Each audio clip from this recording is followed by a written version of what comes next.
Drop the light box in, drop the light box in, drop the light box in, drop the light box.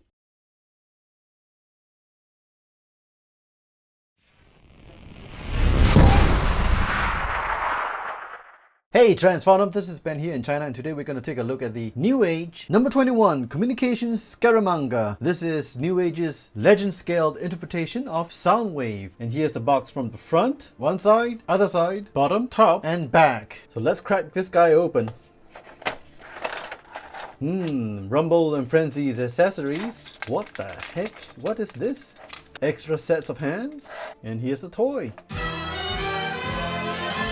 So here's Scaramanga and his minions. Let's look at Rumble first. And here's Rumble up close. Looks pretty detailed and well painted for such a small figure. His head can turn. He can look very up because of the transformation joint. Can't really look down. He's got shoulders, elbows, no waist, and it's got good posability on the legs. You can move Rumble's arms up like this and install his power driver. Pose his legs. And here's Rumble with the power driver, and he looks pretty darn good. Next we have Ravage, and here's a closer look at Ravage. Yeah, he's got some neck articulation, looks up and down, maybe not too much side to side, but you can make him have a quizzical dog look. Shoulders reach out just a little. He's got motion at the elbow joints here, and he's got a rear leg that almost looks anatomically correct, and he's got a very funny looking tail. And he's got this famous Ravage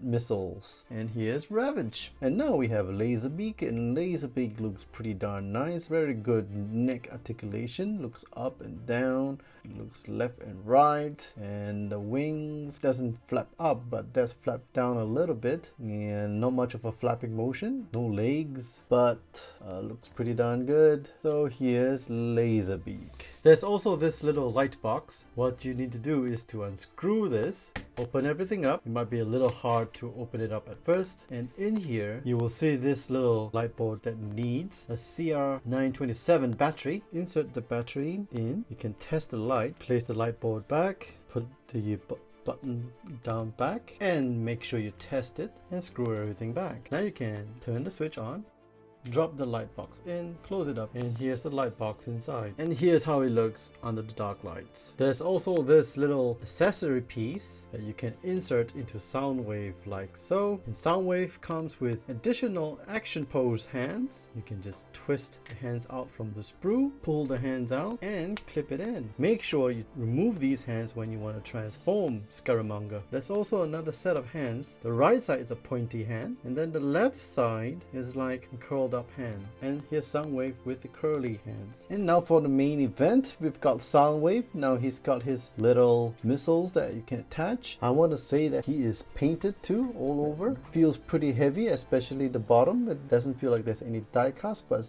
there's definitely heavier plastic. The blue is really dark, and it has some matte gray tones on the forearms and the thighs. And his joints is a little bit loose, but the joints on the lower half feels a lot better. Let's do some comps. Here's Scaramanga with Brawn, Jazz, Ironhide, Starscream, and Megatron.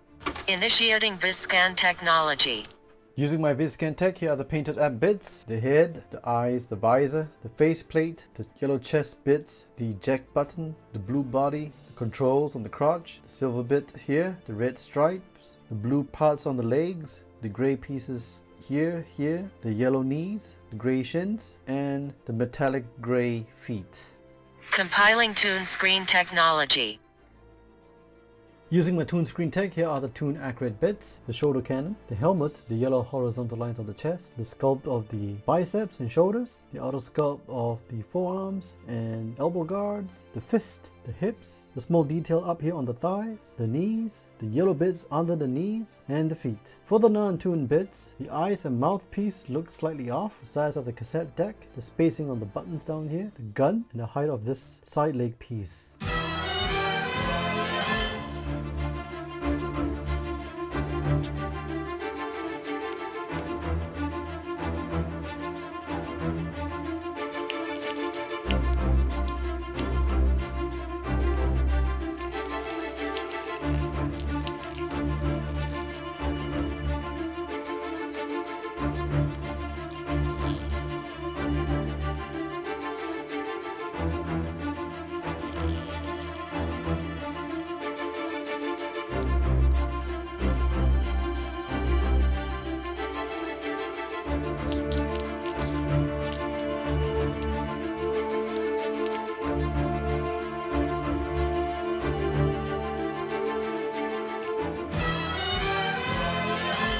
And here's Scaramanga in the alt mode with his cassettes. Let's take a closer look at the cassettes. Here's Laserbeak folded up like a brick, one side, other side, flat side, wing side, and body side. And here's Ravage, bottom side, top side, tail side, head side, and the flat side. And here's Rumble from the body side, the limbs side, the head side, the hip side, and the flat side. And here's Scaramanga himself. Looks very nice, pegged in pretty nicely if you transform him correctly. I really like the paint deco, like the fake eject button, the right and left speaker labels, fake LED record light, and all the operational buttons. The cassette windows opens up very nicely and you can fit in one cassette at a time. And here's Scaramanga with Laserbeak, Ravage, and Rumble. And here's Scaramanga from the front, side, other side, back, bottom, and top. Let's do some comps. Here's Scaramanga with Outback, Blue Streak, and Ratchet.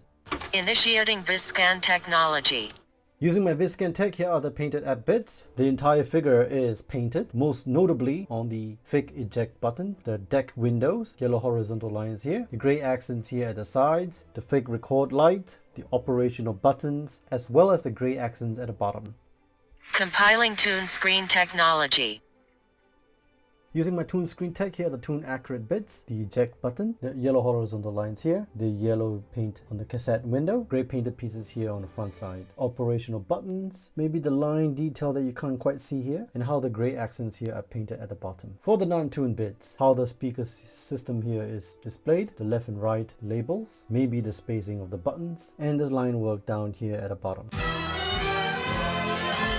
So what do I like about this toy? Let's talk about 3 pros and 1 would be better. First, the paint job and finishing is very remarkable for a legend scale toy. 2, this is quite a highly posable figure, and for a legend scale toy, that is remarkable. 3, I love that the toy came with the Arc Crew cassettes, and that just really bodes well with my collection goals for legend scale toys. What about the one thing that I think that could have been better? Perhaps Laserbeak here could have more legs and wings articulation. So would I recommend this toy? If you collect Legends scale toys, or if you're already in the New Age boat, then you might as well get this because you will not be disappointed. If you're just curious about Legend scale, then I would recommend collecting the Decepticons from New Age because they look pretty good. So those are my thoughts. What are your thoughts? Please leave them in the comment section down below. If you enjoyed this video, please hit the like and share button and also smash the sub and bell icons for more future videos. Again, this is Ben in China signing off, and I'll see you on the flip side.